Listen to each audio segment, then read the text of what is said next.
In the first video, I found probably bandwagon effect the most interesting or intriguing, especially in related to communication, because I think that one has like a very, and not that the other ones don't have a strong tie to communication, but that one is like probably communication dominant, I guess you could say, because like people communicate their feelings, someone else like, oh yeah, I think the same way, even though they probably don't intrinsically, but like, hey, it's popular, let's get going.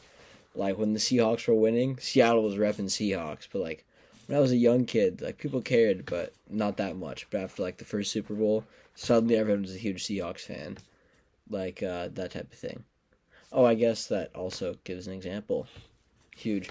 Also, Cubs. Growing up, my dad he lived in Chicago for a long time. He was a kid, so I was always a little bit of a Cubs fan. Had like Cubs hats on when I was a kid and stuff, and Cubs T-shirts. Then they finally won the World Series, and suddenly everyone else was a big Cubs fan. So that one was like pretty big bandwagon action there. I'm sure there's also much more serious areas, like for example, Israel-Palestine conflict. Like people are bandwagoning on Israel heavy after the attacks or whatever you want to call it. I'd say retaliation, but after Hamas's response to Israel, people are suddenly much more pro-Israel than they have been in the past, and I think that's like bandwagon as well. I took the age and then religion bias tests because I thought those were the most interesting to me. I think I'm pretty aware of my biases usually, so I was like, hey, I don't really know where I think around there, so I wanted to figure it out. It said I have a strong automatic preference for young people over old people, which isn't that surprising to me, honestly. I remember in like we used to do trolley problems in my old English class, and it would be like five old people or five young people in the trolley. I'd be like, the young people have more life to live, which probably isn't very cash money solid answer, but that's what I would say usually. So I think that kind of tracks. Probably not a great thing. I mean, I have old parents, so I don't think I'm like anti old people or anything. I just think that I have kind of like a fairly brutal worldview when it comes to that. Like how much like if you got to shoot one of two people or like pull the trolley trains, like will they got more life left? I hope I don't do that in my day to day when I'm talking to people. But yeah, that was interesting to see. Kind of a little bit bummed. Obviously everyone wants to think like he'll say like, "Oh, you're perfect. You have no bias." Obviously he's not going to say that, but would have been nice. And then I did one on Islam and Christianity, and no automatic preference between Islam and Christianity. I think that's kind of a dub.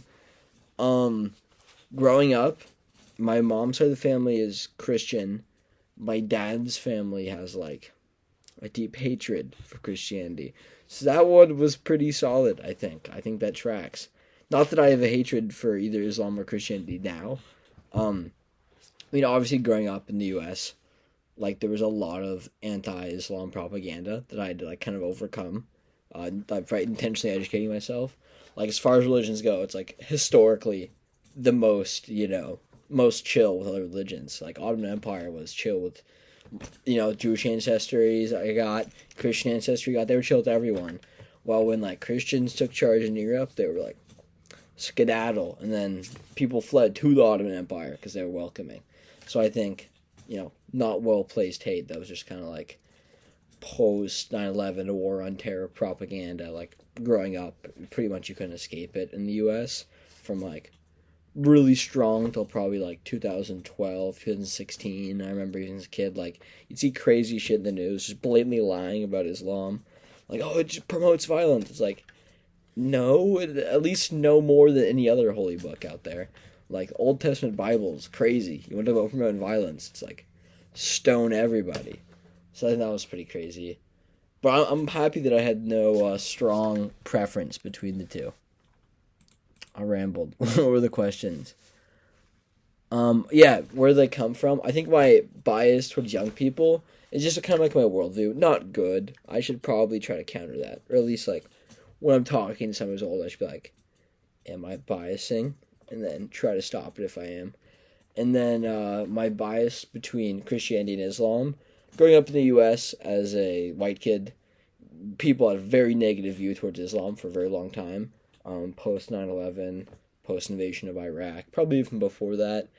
It's had to actively try to overcome it. My sister helped me with that. Dubsky's there. She's got money politics, so that's good. She's been a good influence on me there. Like, kind of just like gave me some facts. Luckily, I wasn't like an Islamophobe at any point in my life, but it's like I think there's a pretty strong underlying Islamophobia in the U.S. that most people, like especially white people, have to actively try to overcome. And then if Christianophobia is a thing, my Padre's got it. Like his family has some deep scars from Christianity. I mean, first off, they're like many generations back, I think like 3 or 4 generations, like 1860s probably, or a little bit earlier, fled Germany from Christian persecution, Jewish.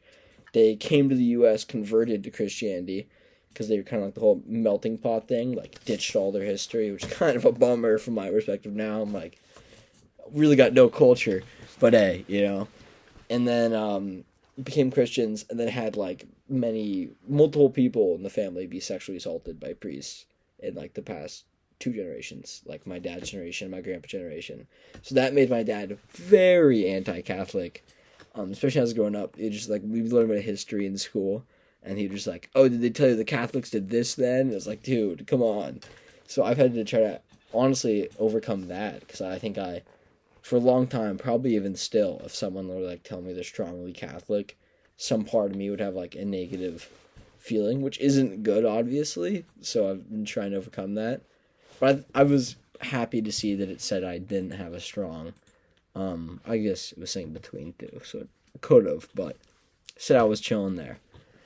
And how might I address my own biases so they don't negatively impact is just, now that I'm more aware of them, just be aware of them. Like you're saying in class, not like your first thought's your second. So I just have like a solid second thought, a better second thought, and that should help me out, hopefully. Hopefully I'm not beyond saving or anything. From what it said, the only one that has really strong is against old people, and I think that can be rectified with time as I get old. I'm not gonna be an old person hating on old people. I hope. I think maybe that's part of it too. Maybe I'm afraid to get old, and that's part of it. You hate what you fear, I guess. Not that I hate old people, but it said I have a slight bias. Okay, I gotta wrap it up. I'm at 7 minutes 30 seconds. Crushed the questions. Thank you. Oh, fuck.